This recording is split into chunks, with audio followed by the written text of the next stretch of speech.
So welcome everybody to this building. Indeed, we are now located at the university facilities. And I'm very happy that we, together with the Ministry of Education and Research, we managed to get funding and get university build this beautiful location and site. Do I have my slides? Who is putting up? Oh, on that side. Okay, that's better. So to give more numbers to what Ivo said, IT sector is about 32,000 people. They do about 1.5 billion euros export, out of which 800 million this year will be netto export. And this is at the time when Estonia in general is netto importer still. So actually IT creates huge value to the society in this way. And when we take down to a single person, then every single person in this industry brings in 25,000 netto exports and about the same amount of direct taxes to the government. Take 1,000 graduating every year, it converts to 25 million per year, right?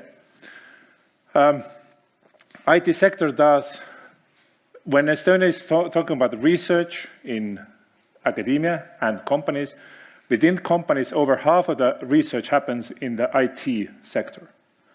IT finances, plus the other sectors probably also have digitalization component. So in the companies, over half of the research is happening in the area of IT.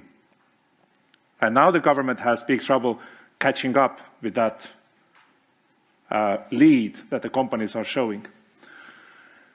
So what is rate limiting for companies is staff, how to get new staff, locally trained, import staff, new technologies, deep tech, and some of the software companies that started like app companies are now creating also hardware, think of Bolt, and very deep technology in this autonomous driving, all the rentals, scooters.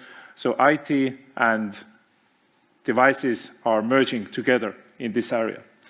And indeed, more than 10 years ago, we knew that this huge landslide shift is happening in Estonia.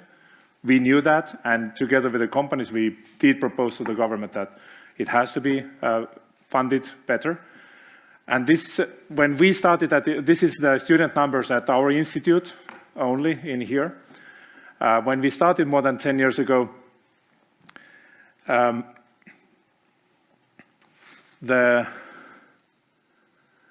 I wanted to say about this,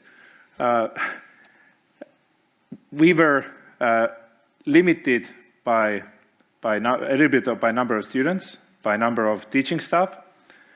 And this was at the time when Estonia knew that the demographic shift will happen.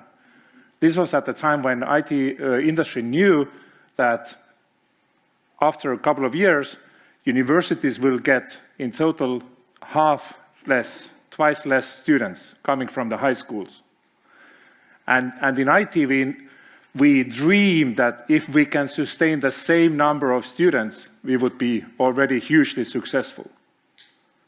So all the other disciplines have kind of had suffered this decrease of demography post-independence now 30 years ago, and we have managed to grow the student numbers.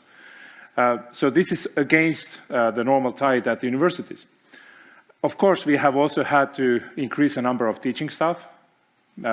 This goes with no saying, but the problem is still there that per student, the teaching staff numbers have not changed dramatically. Even after all these new hires, we are still, this is about 25 students per one teaching staff, while we have set in the strategies that we need to have about 15 max per student, 15 per teaching staff. Because all of these convert to supervisions, education, quality, etc. So we were in this hiring spree. How do we do the hiring in general? we need funding, we need people whom to hire, and local supply is limited, so we need to strengthen the IT sector, the PhD education in here. We need to be very, very open for all the international hires, and this is what this IT Academy research program has facilitated to us. So how to increase the academic staff who are doing research capable people in the academia, help strengthen these areas that are of strategic importance, the 7 areas that have been put forward. And last but not least, doing all this increase the capacity and capability to collaborate with the industry. So today we are witnessing the people who are relatively new. Most of them are very new to Estonian academia. Most of them have been hired over the last 2 or 3 year period.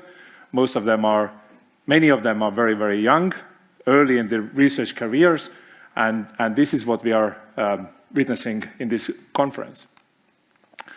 At Tartu University, we took our pot of funding, and in 3 areas, we have been strategically focusing in hiring new academic staff exactly in these earlier stages of careers. The names in here in all these 3 areas: big data, security, data science, AI and machine learning, robotics, IoT, and collaboration, human-robot collaboration. These are the people with the PhDs whom we have managed to recruit. Most of them are doing independent research, meaning they have their personal research agendas. They don't have these super managers who tell them what to do. They drive their research agendas in these areas. And out of these names, we will be listening to presentations, not of all of them, but a select number of people. And of course, people with the PhDs in the academic staff, who does the work? It's PhD students, and thanks to IT Academy research in here, we have managed to allocate about 30 PhD student positions to those people named in here. In academia, of course, also the movement between universities or countries is happening, so we are not entirely capable of retaining everybody in here, but that's life. People, we want to be very good employer to academic staff, offer them great opportunities in here, and hope that all these researchers will be very successful during their long careers in academia.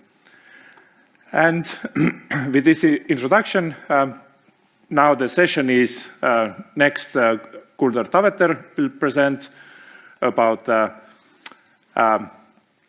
emotions and computer science. Feras talks about how the analytics happens at the edge. If I bring back this slide, then everybody says, of course, that AI, machine learning is needed in every pillar, right? So there is a little bit of mix between these. There are boundaries between the areas are not so strict because we need AI, we are dependent on the devices, etc. So be open in that sense. And Ulrich will also talk about virtual and physical. So even he was asking, so what's the big data there? But yes, Ulrich, you have big data in your hands.